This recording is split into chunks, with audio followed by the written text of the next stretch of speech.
I remembered I had some Roma tomatoes left over from the store. Whoops, making a mess. So I just chopped those up, and they're soft vegetables, but I'm going to throw them in here, see if we can get a little flavor going.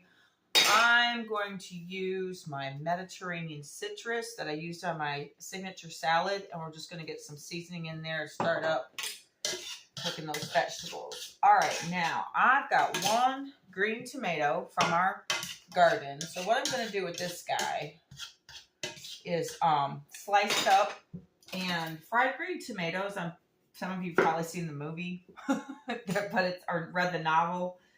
But it's really a dish. It's very popular in the South, and people make it all different kinds of ways. I started making it last year with the tomatoes out of our garden, and I tried a couple different things, and it's actually really good. Today I'm not going to do anything special.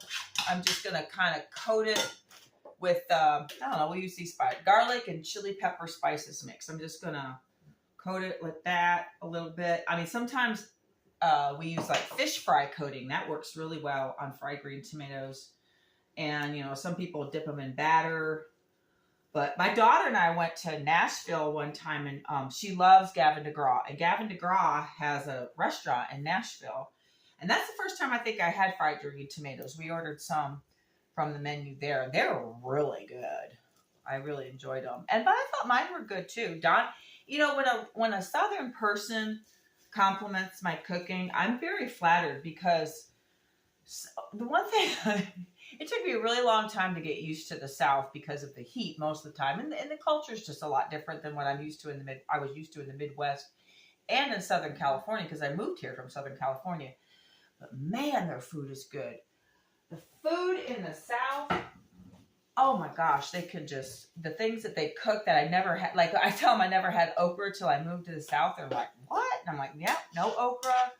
We didn't eat black-eyed peas. I mean, maybe other people in the Midwest did, but not my family. Okay, I got my vegetables, sound like they're sizzling in there a little bit. So I'm going to put a cover on those, because the greens go in last. So that isn't a whole big, that's a pretty good menagerie. I got peas, I got black-eyed peas. I got, I think, one tiny little green cherry tomato. Got my fried green tomatoes in there going. So this is the crappie we're going to have today. This is very fresh. Don caught this yesterday. So we're going to blacken it. I didn't show myself doing that the other day because my phone was out of storage and I couldn't make the video. So we're going to turn the heat on pretty high. Like usually I like a medium when I'm cooking regular stuff, but this we're going to go a little higher. I already got this warmed up once. This is cast iron skillet. It's already had a couple of things cooked in it, so that gets it nice and seasoned. So we're going to add a little olive oil.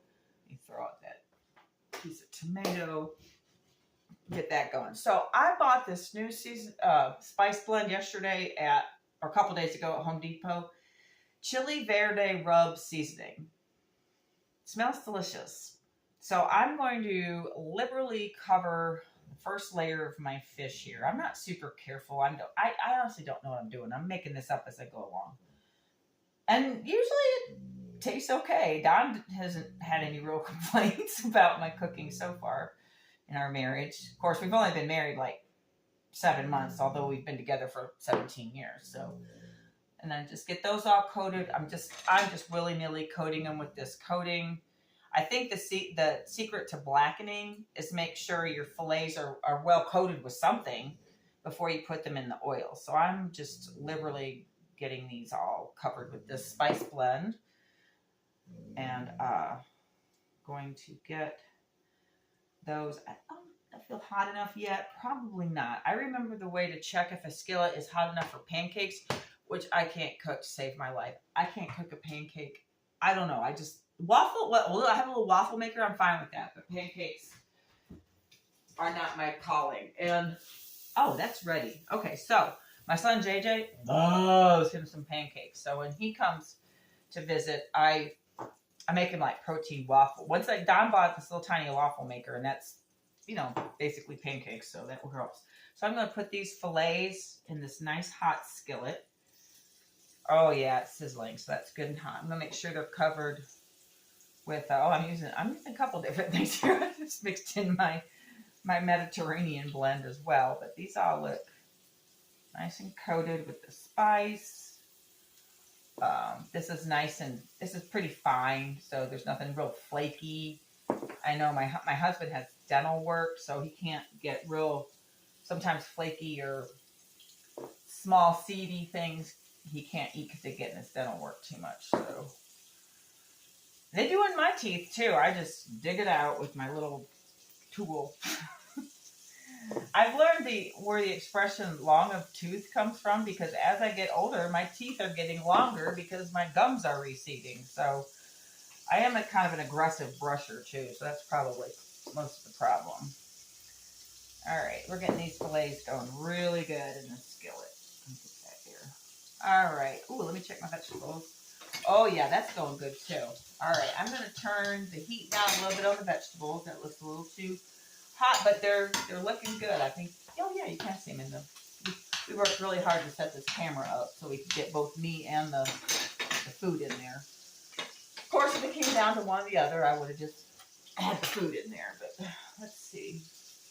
Did I turn my tomatoes yet? Yeah, that'll work. Just keep them like that.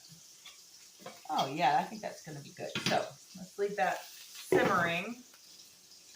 And these are looking good too. So I'm going to pause for a minute, let this stuff keep cooking, and then I'll come back when I'm ready to put my greens in and check back then.